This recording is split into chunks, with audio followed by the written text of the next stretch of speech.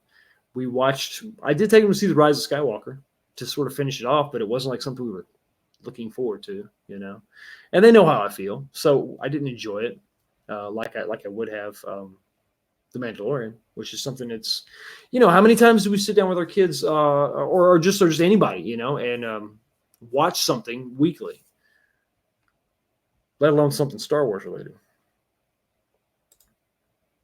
Stig, what up, Viking? Exactly. Did I skip over Hammer? Hammer. Okay, my heart sinks thinking about the destruction disease. It's pretty bad. And even someone like me who doesn't have a really good grasp of the entire EU, I can feel it. I understand what it's doing. Because the more that I dig into the EU, the more that I read, it's the contradictions are just becoming glaring. And it's really bad. And now we have the new movies, the next rumor, right, for the new trilogy is going to take place during the High Republic. What the hell is the High Republic? No one can tell me what the hell that means. Is it Old Republic? What are you talking about? Did you just make up a republic? So right off the bat, with the damn title, you piss people off because we don't know what the hell. What is this? What is that? Stig, yeah, the EU got messed with Rogue One already. Yeah. But in a way that I don't know that was that well to a normie. I guess I would qualify as a normie, not in a way that really. I think the one thing about Rogue One that I didn't like is that the flaw in the Death Star was designed. I don't think I like. The more that I've thought about that, I don't like that. I thought that it was better that they just found the plans and then the scientists and everyone, the rebels had to try to come up with a way to destroy this super weapon. And the flaw was there and no one caught it. It wasn't by design. It was just sort of there. And so it just adds to the desperation that the rebels had, what that they had to overcome, it's just this 1 in a million shot. And it adds to the mythos of Luke and the Force and what he had to do. It was such a impossible thing, because it's almost like, listen, if you're going to design something, a flaw, why wouldn't you just have like a key, right? Like there's a self-destruct thing in the, and then here's the key, it's just a little, it's a card, you take the card and you just go to the whatever, and you just plug into a terminal, and then it's a hidden self-destruct mechanism or something. Why wouldn't you do that? Why would it be this small shaft? It seems a little too convoluted. So I didn't like that, but that doesn't speak, I think, Stig, to your issue with the EU. That's more of just probably a storytelling or a writing issue. I think it doesn't really speak to the EU. So.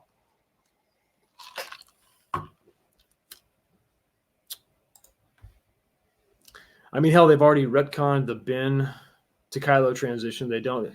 Well, they retconned everything in that movie. Everything. Every time they said something, it was almost like the movie Rise of Skywalker did flip off. Just said, hey, screw you, Rian Johnson, and your movie, right? In many ways. But at the same time, it mimicked what Rian Johnson did, right? Chewie's dead. Oh, God, Chewbacca. Oh, wait, no, he's not. He's not. He's fine. Well, how is he fine? Oh, he was in another ship. But we didn't see another ship. There's only one ship. How did that? Okay, fine. All right. Okay. Oh, we're going to, God, we get this touching moment with C-3PO. We're going to lose who he is. We won't know who that's all going to be gone. Everything that he's seen, everything he's lived, that's all going to be, that's horrible. That's, but it's a sacrifice we have to make. We have to find out what the Sith dagger says, right? We have to do it. Oh, wait, no, never mind. No, it's okay. It's okay. Because we got a backup. R2-D2's got a thumb drive. Oh, let's say, by the way, I just had, how does that happen? How do you just, hey, C-3PO, real quick, I need to see, it's your monthly memory backup. What does it, was that like a procedure? Is that something they did like every week, every month, whatever? They just got, hey, real quick, let me just, did C-3PO keep a backup of R2-D2? Is it just like a one-way thing? I mean, what if R2-D2 screwed? Now you've lost R2, and now you've also lost the backup to C-3PO? I mean, that movie, don't even get me started on that movie. Don't even get me started on the movie. It's bad. It's bad. Good see. Let me scroll down. Snow Dub, what's up, man? How you doing? Do I have Ryan Kennel in here? What? This guy. I sure do. Look at this. I saw a mention of High Republic in a Kylo Ren comic that just released. Oh, so they just now said, hey, by the way, High Republic. What's the time period, Ryan? Do you know? If you're still here. Thanks for stopping by the way, man. Thanks. 400 BBY? Is that what they're saying? Oh, okay. You know why they're doing that, right? 400 BBY? You know why they're doing that. That's a middle-aged Yoda right there. We can have Yoda. God. Now we're gonna have oh man, oh jeez. Now we're going to have them mess with Yoda. That's the connective tissue right there. That's why you only back up that far. Son of a... Drink. This is why we drink. This is why we drink. Becky says, it is them smoking too many death sticks. That's a good point. You don't want to sell me death sticks. You want to go home and rethink your life. I wish we could just do that to Disney. Just stop. Just quit. Oh, lovely. Yes, The Force Unleashed. I love that. The Force Unleashed was awesome. It really was. But it was a video game, okay? And yeah, it's funny. Starkiller had all those powers, okay? He still didn't have half the powers that Rey has. It's just like Rey is God mode. And it's just ridiculous. It's so unbelievable. I love that a tractor made him happy. I don't know. I'm sorry. I jumped into something wrong. You should read the book Death Star from the EU. It explains how the flaw happened through government inefficiency. Oh, okay. Yeah. Does kind of make sense, doesn't it? That's that's interesting. Some kind of environmental concerns, some kind of safety regulation that demanded that ventilation shaft had to be there, right? Just sort of happenstance. That would make more sense than, or that I would like that more than a designed flaw within the Death Star. That would make more sense to me. Yeah, Force Unleashed is dope. The second game was like just an expansion pack. I mean, it wasn't really a sequel. They could have just added on, and which they did. They added on like crazy to the first one. The DLC for that was great. It was great. All the lightsabers and the different style. I mean, you had. I like the unstable crystal where the blade was sort of crackling, and it was a different. I know it's a small thing, but it was really cool. Really cool. Really cool. Oh, we're talking about John Deere tractors? He loves John Deere tractors, so I get him what he loves. Who are you talking about, Fancy?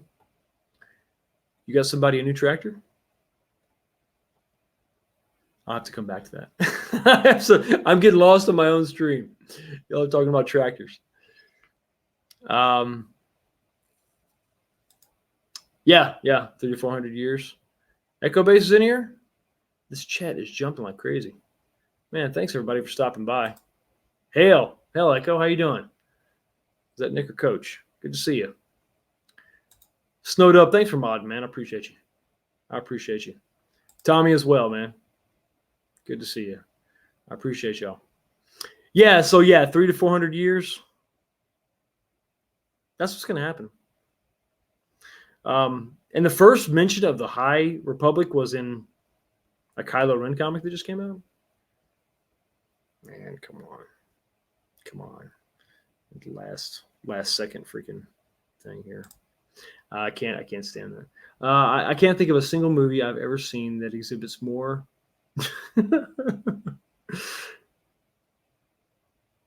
You know, JJ had a tough job. He had the impossible task. You know, this was the impossible task in John Wick.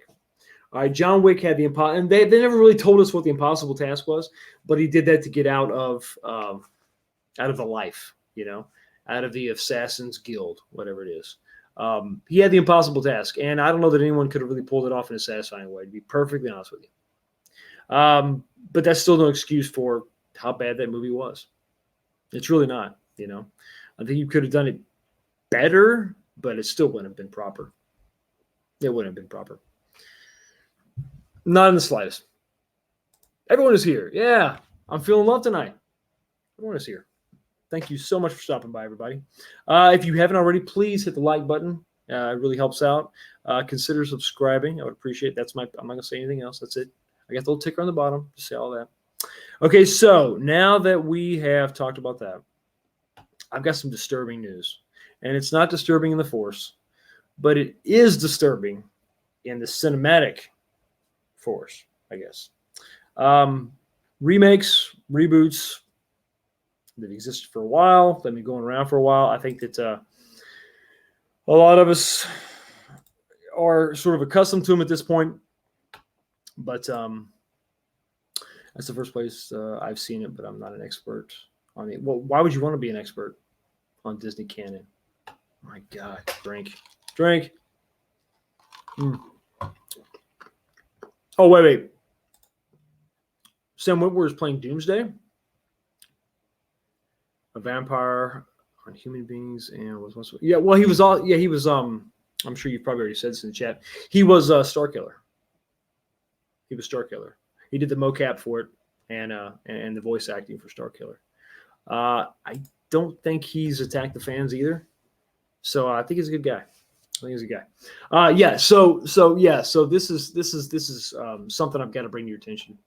My good friend Stig Kenobi, if you're in the chat, buddy, thank you for sending this to me. Other people have talked about this too. This is just blasphemy on so many different levels. Universal reportedly plans to remake Jaws. Spielberg may produce. Okay, well, we'll get into that. A Jaws remake.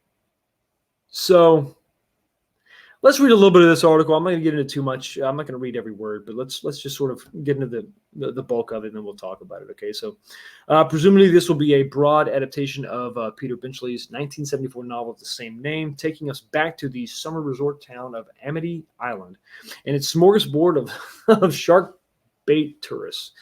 Information on precisely what they're planning is thin on the ground at the moment, but the hope. Now this is important. The hope is for Steven Spielberg to produce the film. As he said in 2015 that he'd never direct a remake. Why in the hell would you direct a remake of your film? So of course you would. Why? That's stupid. That's just ridiculous that you would even say that. Now they hope that Steven Spielberg will produce. Why? I don't know why. What's he going to do? You're just going to get a stamp. You know, you're going to have to pay him some money. What's he going to do? What's he really going to do? You know, let's continue. Universal doesn't have anyone to get behind the camera yet. Surprise. Think about that. Do you want to be the guy that remakes Jaws? Do you want to be that director? God. I would imagine the film would be set in the modern day too, featuring a new cast of characters to set it aside from the original. But again, we don't have a whole lot of details on the project just yet. Given that this comes to us from the same sources that also told us Bill Murray was returning for Ghostbusters Afterlife. A Scream reboot is in the works, and a Swamp Thing movie is in development, all which are now confirmed. We've no reason to doubt it. So, Jaws, a remake of Jaws. And they go on to say that, oh, you've got some pretty big shoes to fill. Well, that's an understatement. It's an understatement. Jaws is a classic. Jaws is a classic in the way that Star Wars Episode 4 is a classic. And it wasn't an episode, it was A New Hope, okay? The original Star Wars, okay? Movies that really, for the most part, shouldn't have been made, you know?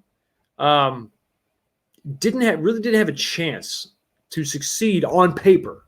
Didn't even sound like, maybe they sounded like a good idea, but the execution was flawed. And for the most part, they shouldn't have succeeded on paper. For me, Jaws, for all that it is, Jaws has always been an example of great storytelling overcoming diversity. Okay? Not adversity, not diversity. My God. Drink. Overcoming adversity. A robot shark that didn't really work. Issues with the filming led to a talented director and cast. I mean, great actors. They had to be creative, and they had to really focus on, okay, well, it's not going to be a monster movie because we can't really get the monster to work, and we can't shoot that in a way that we want. So what is this movie really about? And you drill down and you figure out what the movie's really about. And the movie's about, in my opinion, the fear of the unknown. Terror, real human terror, and how you cope with that and how you deal with that. One thing that even Stig brought up was, which is a sad thing to think about, is if you've seen the movie, there's a scene where Shaw is talking about he was a sailor on the Indianapolis, the USS Indianapolis, and that speech that he gives about, we took two torpedoes, at the bombing of Nagasaki and Hiroshima. We took two torpedoes from a Jap sub. 1,100 sailors go in the water. 360 something come out. He tells the story of how, it was a super secret mission. The Navy didn't know we were going to be out here doing this, for the most part. And maybe the Navy knew, but overall, they didn't know we were going to be out here. There was no distress call sent. And as he begins to tell you this story, and what's funny is it's preceded by kind of a drunken scene. They're on the boat, and they're drinking, they're showing each other their scars, and it's a great sort of moment between the characters, and they're really just, the chemistry is really there. But then he goes into this speech, this monologue, and it's a story. It's a horrific story, true story, by the way. It's a horrific story of real terror, and you see what this character has gone through, and you see his hatred of the shark, but who he is now after that, and it really is just an actor chewing up the scenery. I mean, it's just a small scene. They're just in a boat, a small set, but you're in it. You're looking at him, and the facial expressions, and it's all there.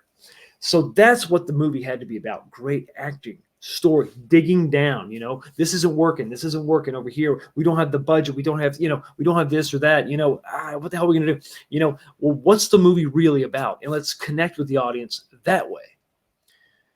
That's what made that movie great. Not the freaking, listen, go back and watch it. It's laughable.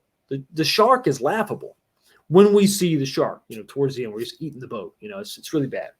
But all the stuff with the suspense, they had to do that. Okay, well, we can't see the monster. Well, okay, well, how do we communicate that it's there? The threat is real. It's lurking. It's looming. How do we communicate that feeling of terror? That was through the adversity, right? You're going to remake Jaws. You run into a lot of problems. Okay, shark movies are a joke now. Sharknado, what, 5, 6? How many Sharknados are out there? I mean, how many shark movies have been made where what was it? The Deep Blue?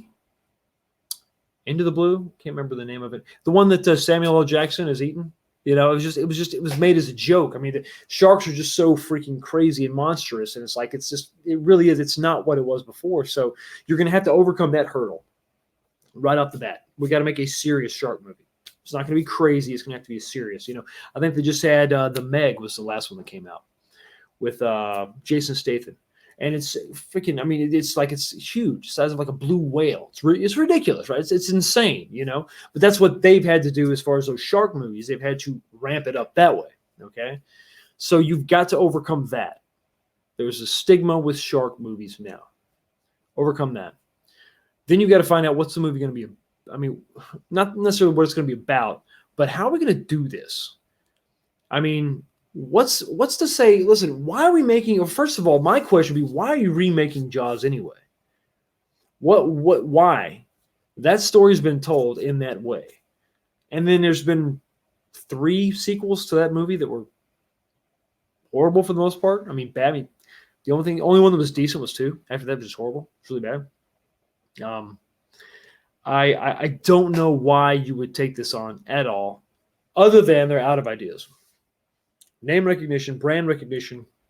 Let's get butts in the seats, and you know, maybe it'll be hit. You never know. It's sad because I think that unless you have a unique filmmaker and a unique studio that's going to back this in a way that it's not. I'm not talking about financial backing. I'm talking about, listen, if they say they need 6 more months in shooting to shoot this thing to get it right, you got to be able to let them do that. And then, you know, it's a financial backing, but it's not special effects. And it's not, you know, it's not all that. It is, are we going to allow this film to be what the full vision of the directors and the writers, you know? And then you have the challenge of finding good directors and or a good director and writers to come up with that good story, you know? So, you know, while it's fun to say, oh, you know, remakes and reboots and all that, why are we doing this? It doesn't make any sense. You poo-poo the idea. This is really one where you have to say, listen, I can't personally see an upside to this. I can't see. I mean, because if you're going to harken back to the first Jaws, you have to distance yourself from the industry stigma now, the bad sequels before. And you have to connect to that original film. I don't know that it's possible. I don't know that it's possible. And I don't know that it's possible to remake a classic. I mean, why don't you just try to remake The Wizard of Oz? Like the original, not a sequel to it. I mean, remake that movie. Recapture that. You can't do it. It can't be done. You're gonna have to have actors. And this is where I say just make a different film, but to try to recapture that, you're gonna have to go old school. It can't be a clean movie. This can't be ultra high def, super clean, awesome, perfect bodied, you know, actresses and actors. You have to find characters. You have to develop characters, you know, rough and gruff and real, but they have something to say. How are you gonna mimic the Indianapolis story, that speech that he gives? How are you going to top that? What are you going to do that? What relatable story are you going to tell? Because I'm thinking about Party of Five. You're like, Fox, how in the hell did you make that jump? It was a show in the 90s. It was called Party of Five, okay? And it was about, you know, a family.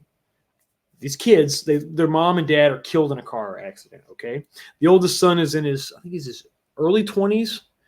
And he it's like, listen, it's one of those things where we can spend, it was 5 siblings, right? All ranging from ages to like, I mean, one was like a baby, okay? And through this tragedy, he's like, listen, I don't want my family to be split up. I'm going to take over, okay? And it was a show ran for 5-6 years. I can't remember how long it ran. You know, it was just, you know, one of those things. Kind of like Now 2.0 in a way. But the reason I bring up the show is because they're remaking it. Party of Five, the new one. But mom and dad are being deported to Mexico.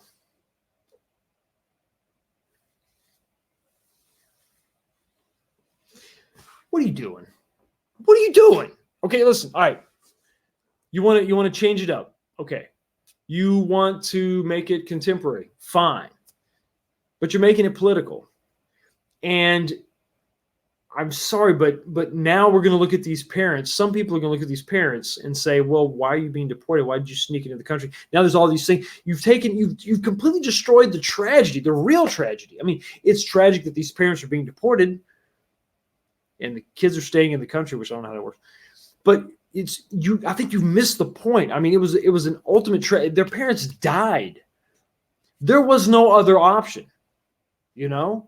It was a desperate situation. This is not the same.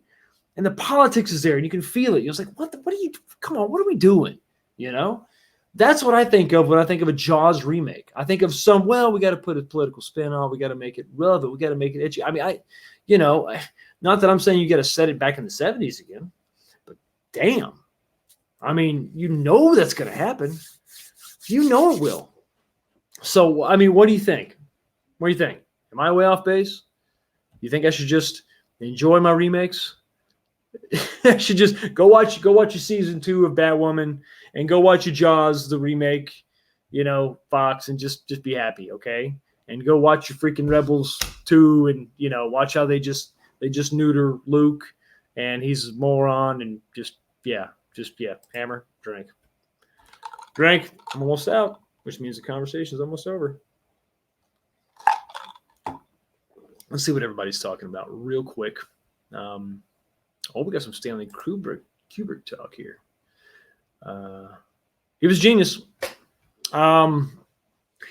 Stanley, I will say this. You responded to what Hamer said about even if Stanley Kubrick came back from the grave, he couldn't have fixed Last Jedi. Yeah, I mean, he could have. He couldn't. Well, are you saying he couldn't with Episode 9? He couldn't have fixed what happened in the Last Jedi. He could have made a better Last Jedi. But yeah, I think your point is valid. I think that even a genius could not undo that. Except, I mean, even if you made the whole thing a dream, which I think is something that's like, like Ray wakes up. Oh, I had a horrible nightmare. It's and you make it that 8 didn't happen. That's still like, oh, what? I mean, it's just then you don't have a trilogy really. You just have 2 movies. And then the audience feels cheated, and then it's really contrived and convoluted. But might have been better what we got. But Stanley Kubrick was a genius. I think that there's also this issue where, and I think Christopher Nolan suffers from this too. Sometimes what you're trying to communicate, what's in here, can't always go up on screen. Because you take it from here, you put it on screen, and what the idea is that the audience will see what you've put on screen and know what was in here in your mind. I don't know that sometimes that stuff translates like that, in the way that it should, or in the way that the artist wanted it to. I think that, like I think of, Interstellar with really the ending. I don't know that really was the way that and maybe it was, and maybe that was his perfect vision, but I don't know that I got where he was coming from on that. That seemed a little weird to me. Just me. Just one guy. Don't know.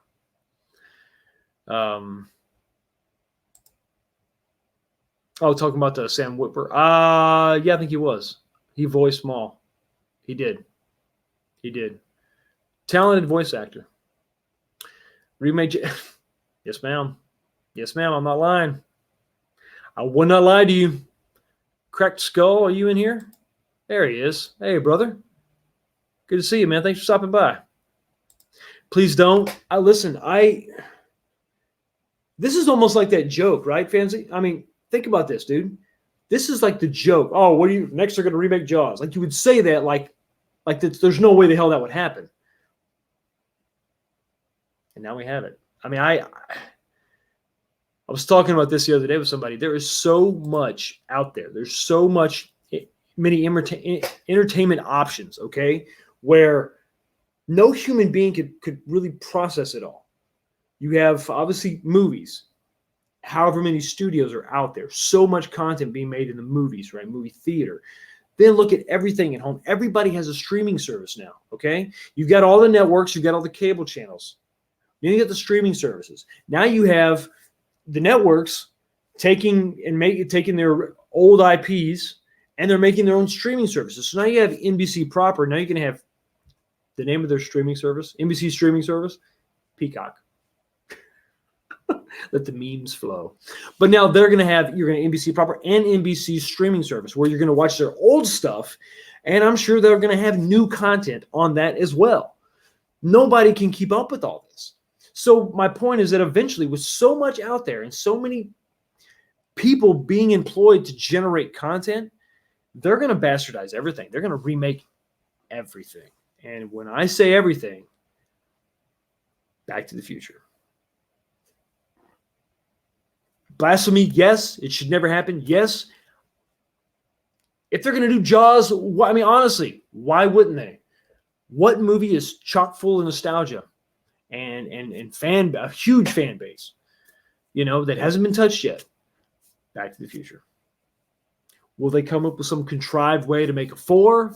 Will they try to reboot it in a way? I have no idea, but I'm telling you, they're going to touch Star Wars. They're going to touch Back to the Future in some way. I don't want it to happen, but it's going to happen. Mark my words. If we're having this conversation now about Jaws, give it 5 years. Talk to me in 2025. And you know what? I wouldn't put money on it, but you know what? I would put money on it. I'll put $5, okay? Within 5 years, we will have serious talk about anything related to Back to the Future, whether it's a remake, reboot, or sequel.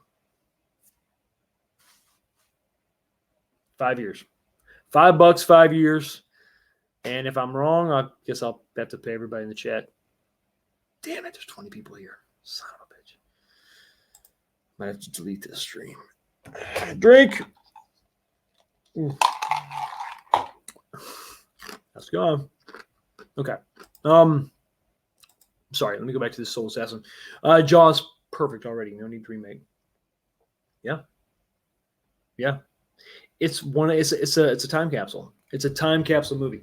It's one of those things like Back to the Future perfectly personifies and captures the time in which it was made. You just can't mess with it. You can't recreate it, right? Leave it alone. Just leave it be. You can't remake it. Let me guess. Jaws will be remade with 3 chicks. Yes, 3 women. 3 POCs. I know you hate that term. I'm sorry. I just had to say it. No, yeah, it's horrible. Yeah, we have another one. Yep. Jaws will be a female shark hunted by females. That's the only way we can do it. That's the only way it can be done. It's the only way it can be done. Kubrick was a genius and my favorite of all time.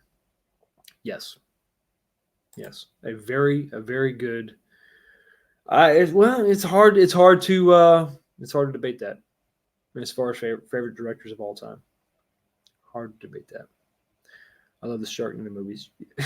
See what I mean? That's what they have to overcome. That's what Jaws has to overcome. That stigma, the joke that shark movies have become. It's difficult to have to keep that. Think about that first trailer. How do you keep people from not laughing? How do you keep people from not laughing? How do you keep people seriously engaged in this product you're making? I don't know. I can't see it. You know what I mean? I just don't know that it's even possible at this point. So I just don't know. I don't think it's possible. I don't think it's possible. Okay. I'm sorry. The chat jumped again. Oh, here we go. I have Married with Children on DVD because I know they're going to pull it from streaming services one day or water it down. This is another point I think that Christy is in the chat. She and I think we talked about this a little bit, is that you've got, back in the day, you could buy these things. Okay, as they were released, you could buy them on DVD, VHS, whatever, right? And you had your copy. Now, with them being in the cloud on streaming services, what's preventing them from making these special editions, right? Where they edit the stuff out, they change stuff, they take out all. We've seen it now where they're going back, they're sort of taking out offensive things. Well, that's offensive. That's not culturally. No, I want them as they were. I want to preserve them. So those DVD copies you have, hold on to them. Exactly. Because they'll have a new version. I'm a Dragon Ball Z fan. They constantly come out with these new collections intended. Okay, well, you gain the Japanese background music, the soundtrack, but then they change the aspect ratio, or they do some kind of color correction, but it just washes things out or just oversaturates. So you lose the original, not so much the content, but the impact, right? The experience of watching that. That's not so much I don't think that's really a huge issue with a live action series or movie, but it's that content. They'll go in and let's just cut. Let's just take a little sliver out here. Maybe we won't add anything to it, but we'll take a little bit out, Oh, maybe this entire episode was offensive, but we'll just omit that and like it didn't happen. Yeah, I'm just saying. There's also a Call of the Wild reboot coming.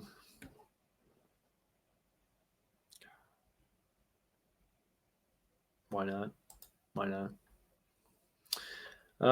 It's Soul Assassin. What about them remaking The Godfather, except it would be with Godmother?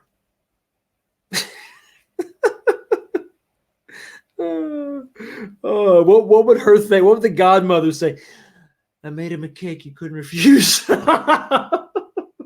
Sorry, that was wrong. That was wrong. I apologize.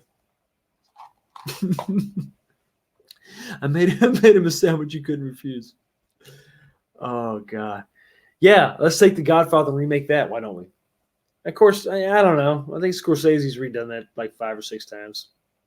Gangster movie. Haven't seen The Irishman yet, though. I need to see that. Yep, a new NBC Peacock transgender Saved by the Bell. I did want to bring this up, but you're exactly right. I've heard that rumor also. So while Saved by the Bell may not be the Jaws of the TV equivalent of Jaws, it was still another one of those shows that were really a time capsule. That was the 90s. It was. I mean, that was for a lot of people, that was the 90s. I graduated high school in 95. It's because I'm an old person, an elderly man. But I remember that very well. I'm not going to show you a picture, but I may have had the Zach haircut. Listen, I'm not proud of it. Okay. I'm not proud of you're not proud of everything you did in your life. Okay. I may have tight rolled my jeans. All right. These things may have happened. Not proud of it, but it may have happened. I'm trying to be honest here. We're trying to have an open and honest dialogue. But yes. Yeah. Yes, Zach was the man. But Zach was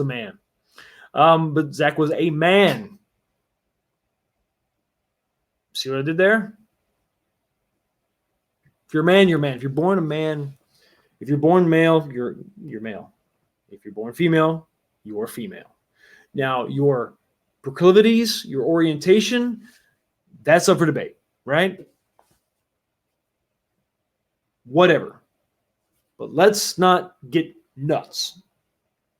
Men are men, women are women. Okay? No disrespect to anyone that is transgender. But you deserve to know how I feel on the subject. That's where I stand. That's it. Moving on. Oh, I've lost 10 subscribers. I had no idea. I had no idea I had that many transgender subscribers. I apologize. No, I don't apologize. That's just the way I feel. Elizabeth Berger will be in. So Showgirls will no longer be the worst thing she was ever in. Oh, God. Bless her heart. She was just trying to break into the industry, bro. Come on, man. She was trying. She was very topless in that movie. God, you're talking about a shock. Okay, now I was a really big Tiffany Amber Thiessen fan, if you know what I'm saying. Big fan of her. So if I was going to see anybody in that role, I would have liked to see her. But to see, that was a little weird. That's when I knew I was growing up. It's like, oh, wait, that's not what you do when you get out of high school. Go back to Bayside. What are you doing? Welcome to the Bourbon Talk. Share the stream. Please share if you are so inclined, if you think you're having a good time, because I don't know about you, but I'm having a good time. I enjoy talking to each and every one of you. And it's hard to stay under an hour because I'm having that much fun. Okay, I wouldn't put it past him. Same with Rocky. What do you mean? Same with Rocky? What, to make a transgender Rocky? Oh, Becky, no. I really hope I misunderstood you there. Whoa, a transgender Rocky. That's weird. Wait. Okay, I know. I see what you're saying. Okay, so a male Rocky, a man, okay, will actually say that they're a female to compete in female boxing. Well, Rocky will definitely be the champ. Hit a little too close to home there. That shit's real. Don't need to pay me. Let's see what else is going on. Okay, Zemeckis is finally approved of his final approval on Back to the Future. As long as he's alive, they can't. I saw that. They wanted to for some time. I've seen that. I think Bob's stance is no. You know, even way back whenever, you know, after 3 came out, they famously had those T-shirts that said, you know, they had Back to the Future 4 and they had a big, you know, no symbol on it. They weren't going to do it. So that's been his stance for a long time. I agree with him. I think that it shouldn't be touched. It shouldn't be remade. But I think that he's leaving that up to his. I think his quote was actually, you know, it's my estate, and when I'm gone, it's to my kids. And if my kids want to do something with it, I don't care. I'm dead. So who knows? I don't know. I haven't met his kids. I don't know how desperate they are for money. Who knows? No, you could. Robert Zemeckis owns Back to the Future and refuses to do anything. Well, like we just said, though, as long as he's alive. In 5 years, what if dude dies? Knock on wood. No disrespect. No, I don't mean any harm to befall the great Robert Zemeckis, but I'm just saying. He's old, okay? How many times does an actor die and then immediately, like the next week, we see a movie about their life? What happens if the man dies, then the very next week, hey, we've just greenlit this 15-year-old script for Back to the Future 4. They did it with Star Wars. As soon as they bought it, hey, we're going to go. Well, but George has these street. No, we're not going to do that. We're not going to do that. We're just going to come up with a whole new story. And the movies come out next year. That worked out great, didn't it? They did make a Jaws. They did make Jaws a colossal one, the Meg. Yeah, exactly. But that was not Jaws. I think it did what it was supposed to do. The Meg was supposed to be another action movie. Fairly high quality. Jason Statham. You kind of know what you're getting, right? I think it had its target audience. I think it did what it needed to do, right? There you go. But this is Jaws. We're talking about Jaws. Now, if they turn Jaws into just a silly action movie,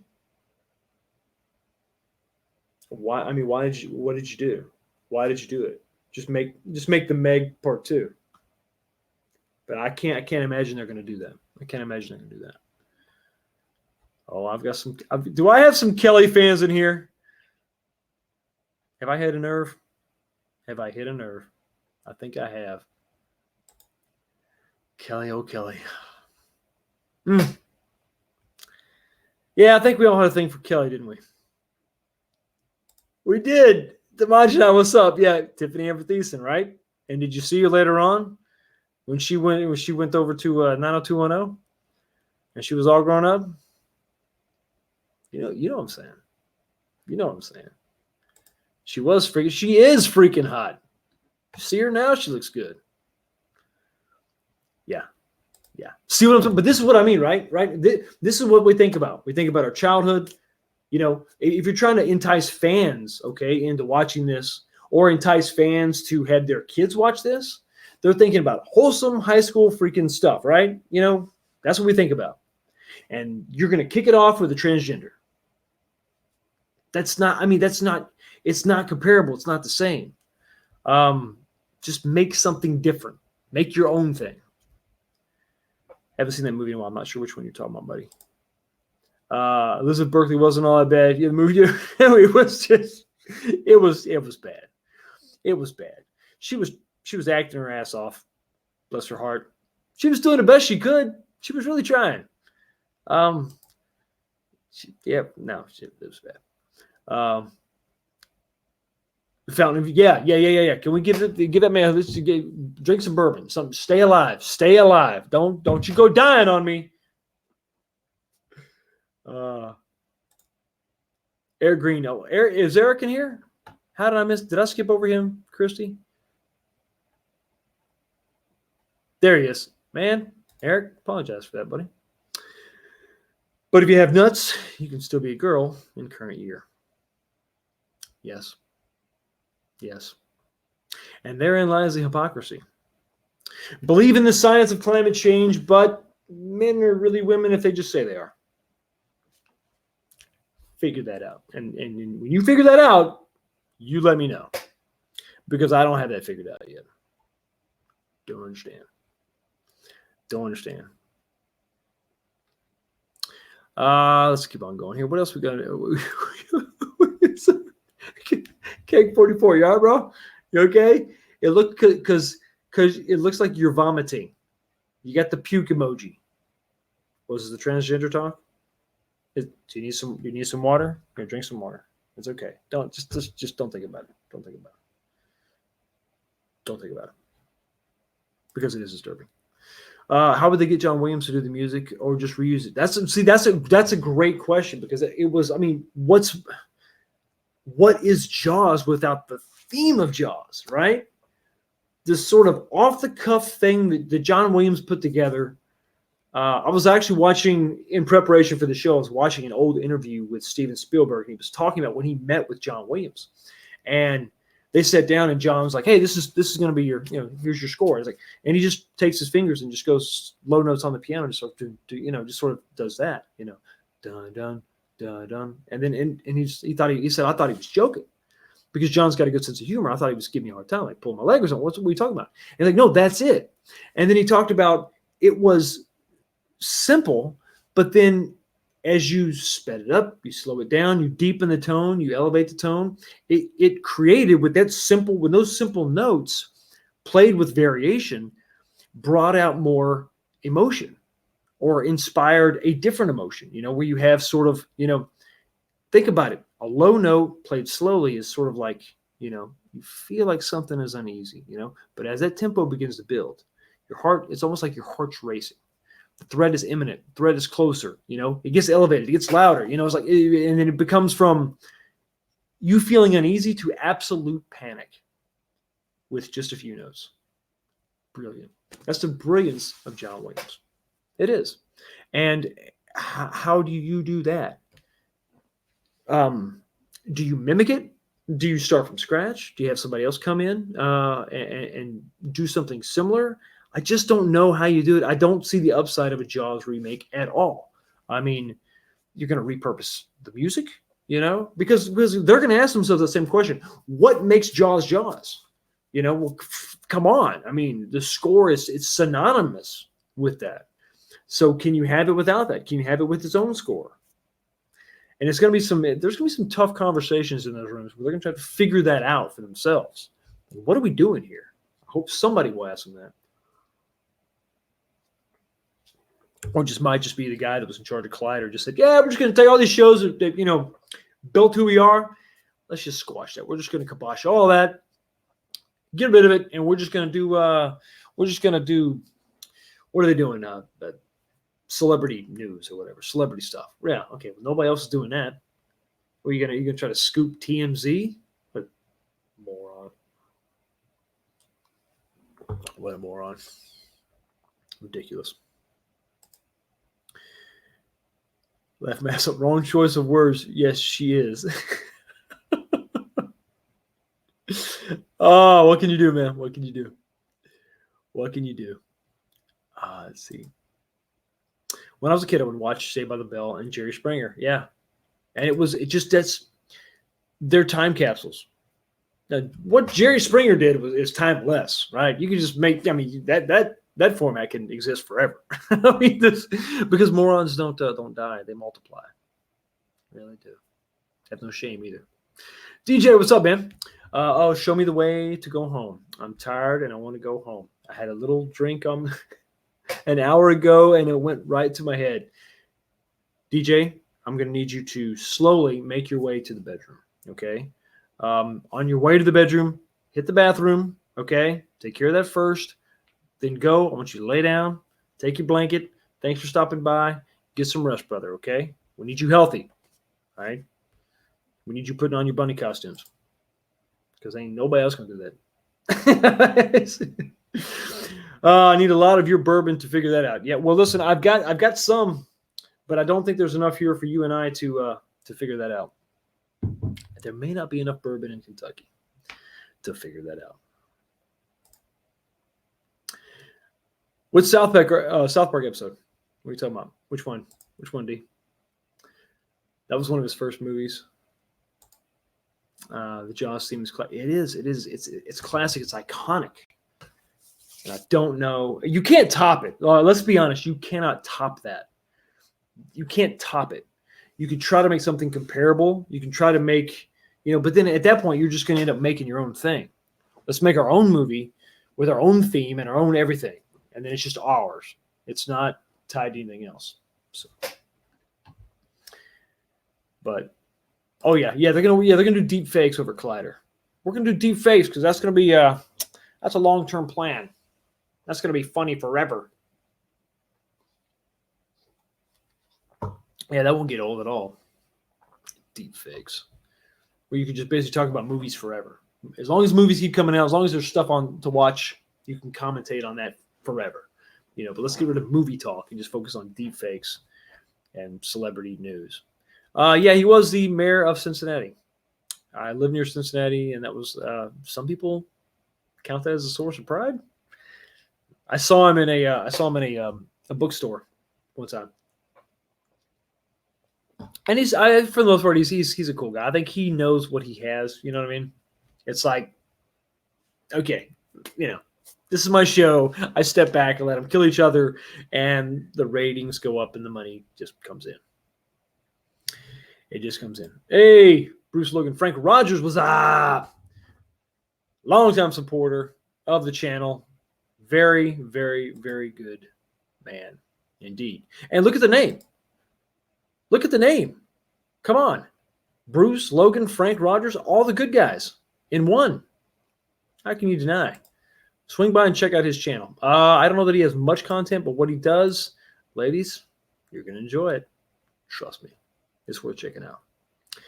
I call him Dr. Rip Studwell. Good guy. Good guy. Go check him out. Jerry Springer. I got a lot of cheap entertainment from. I don't know that that's cheap. I don't know. Don't sell yourself short. Everybody was laughing at that. There ain't no reason to feel bad about laughing at those people. They put themselves out there. They know what they're doing. They know what they're doing. I never felt bad about watching that.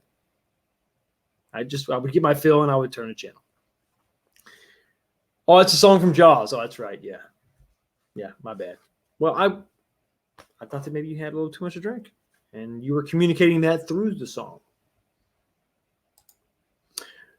That's right. Morons don't die, they multiply, just like baby kids. That's a deep cut. The Jaws theme is iconic. Yes. Could you have one without the other? Could you? I don't know that you could. Think about watching Jaws without the theme song, without the dun dun dun dun dun dun dun dun dun. Think of watching Halloween without that music. Simplistic, and what's funny is it's the simplistic stuff that really has remained iconic forever.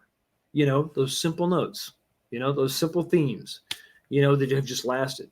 Now you have the other examples like John Williams, which is just gorgeous, and flawless in its construction and in its execution. But it's those themes. Think about the TV theme songs too that were simple, but yet you just The A-Team. Dun, dun, dun, dun, dun, dun, dun. Just, anything that you watched growing up, and it came on every week and it stuck with you. Normally, it's pretty simple stuff. But closely associated with something you enjoyed. You got family members and stories? I bet you do. I bet you do. And I'm sorry to say, well, I'm not sorry to say, I'm going to let you know, it ain't just Florida. It's fun to say Florida, man, but there's stupid is everywhere. Stupid has no boundaries. It knows no state line. I'm Texas native, and I live in Kentucky. I got stories. 19K Fox, the one where the trans woman entered the... Yeah, exactly. And it was the Macho Man and just beat the hell out of the women. And that's going on. And like all the SJWs and woke people just like applauding it. Oh, this is a wonderful moment. And Macho Man is just beating the hell out of real women. Really there to really compete. He's all roided up. Oh, I'm sorry. That was funny. That was funny because it perfectly illustrates the stupidity of it. The ridiculousness of it all. I mean, come on. There's a bridge too far. Let's pull this back. We can't take you seriously if you're doing this. Just crazy. It's just nuts. Just nuts. I don't know what that means.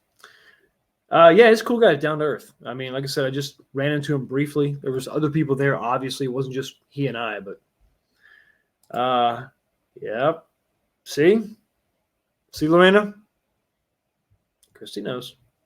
We got some Texas stories, I guarantee you. I guarantee you.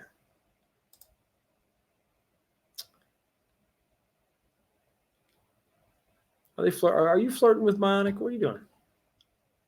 What are you doing? We might fight for the preservation of our timeless tales and mythologies. We must. Yeah, we must. We must. We got to make our voices known where we can. Now, will we have the influence? No. We don't own the IPs, so we can't control them. But we have to make our voices known. We have to reach out in any way we can. So one of the inspirations, the reason why I made my channel, is to be able to speak that and put it out there. And it's going to go as far as it's going to go, okay? And if nothing else, it'll serve as an I told you so down the road. But it's a way for us to get it out, right? Because before we had no voice, that's what YouTube does for us, or blogging in general, podcasts, same thing. We got to get it out there. We got to fight and do what we can. If you want to sign petitions, sign petitions. They don't always work, but I think that that's not what it's really about. It's about you doing what you can to affect change, right? That's why we vote. You go to the polls and you vote.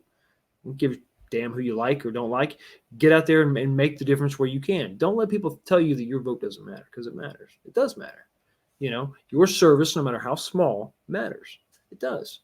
Effort matters. Whether it's with your kids, your relationships, your parents, grandparents, whatever. I mean, it's the effort that makes a difference. It's not really the money.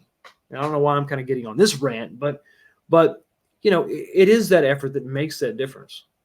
It really does. So when you see an opportunity to do this, to stand up, to reach out to the industry insiders or the people on Twitter, Facebook, whatever, take that opportunity.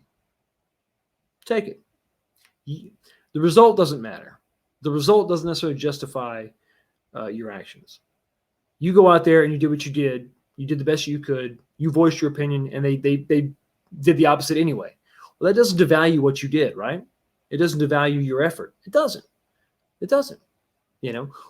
Whatever they do is whatever they're going to do. But whatever you do is whatever you're going to do. And if you're going to sit there, or if I'm going to sit here and not say a thing about it and then let it happen, I could have said something. Doesn't matter if it would have affected anything. I had a choice to make, and this is the choice that I'm making, is to speak on it, to say something. Yes, the Magnum PI theme, yes. For 2 days. And then you got to get it out with something else, another theme song. Stupid is what stupid does. That's right. Greatest words were never spoken. Alabama native. Forrest Gump. Everybody's hailing the belly button, the bionic belly button. And it should be hailed. And it should be revered and feared because it's bionic. This year's box office has sent a very strong message to Hollywood. I think so. If there's any hope, I think that it's that, listen, I think this is what I mean by you only can control what you do, right? And what you do is you don't spend money on this garbage. You don't go support it. You speak out where you can. And then I think that's how you affect change. Because hit them where? Hit them in their wallet. That's where that's when all of a sudden they're going to rethink all this. They're going to rethink this woke garbage. They are. Because it's not making them money. Because at the end of the day, that's what they care about. Okay? And I don't care how big the corporation is, even including Disney, it's going to affect them. They won't think that the investment is worth it. I mean, listen, if we're all just horrible, slobbering misogynists, well, then you better give us some misogynist stuff to enjoy because we're your customer base. But that's not it. That's really not it. You know, if you think we're all just animals, we're all just ists, well, then you better give us some ist content. But that's not really it. Just quit pushing this stuff that's not realistic, that it's not relatable, that people aren't into, you know? How about quit pushing agendas, period, and give us good stories, okay? Put on screen by great directors, great cinematographers, acted by great actors, okay? And just focus on that. How about we do that? Let's start there. It's not about the money. It's about sending a message. Exactly. Exactly. It's okay to quote a psychotic clown man as long as he's right.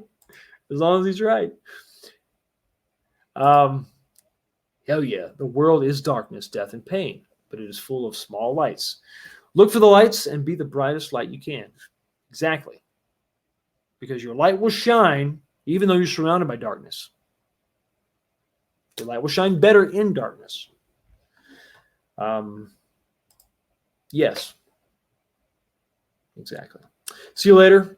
Have a great evening, everybody. Yes, we're going to wrap this up. I've gone an hour and a half. Everybody, I want to thank you so much for stopping by, hanging out with me for an hour and a half. Listen to me ramble on. Let me know in the comments section or on Twitter, what do you think about all this stuff? What do you think about Jaws? What do you think about Batwoman season 2? I can't even say it without laughing. Batwoman season 2. I can't. It's like it's one thing. I'm like, I'm happy I'll have some content. At the same time, I'm sad because I'll have that content. Oh God, it's horrible. Hey, love you too. Good to see you, Becky. I appreciate you. I do. I appreciate all you very much for stopping by and commenting and interacting and whatnot. Hailed and revered and feared because it's bionic. Thank you for the laugh. Thank you for the belly button and all its bionicness. Do you have to like oil that? Like, I mean, is it really mechanical? We'll talk later. Let me know on Twitter. Anyway, so have a great rest of the week. It's hump day. Before I let you go, I got one more thing to say. Let me go ahead and announce the movie that I'm going to do. The 2-minute review this week is going to be the movie 1917. I will be watching it Friday morning. I got to travel Thursday, so I'm not going to get to watch it Thursday. I apologize about that. But the movie 1917, I'm going to watch it in the morning, Friday morning. You will have that review by Friday afternoon. So that hopefully that'll help you make your decision. It looks good. I'm excited. But I'll give you my 2 cents on Friday. So anyway, have a great rest of your week. Thanks for stopping by. And as always, I will see you next time. Later.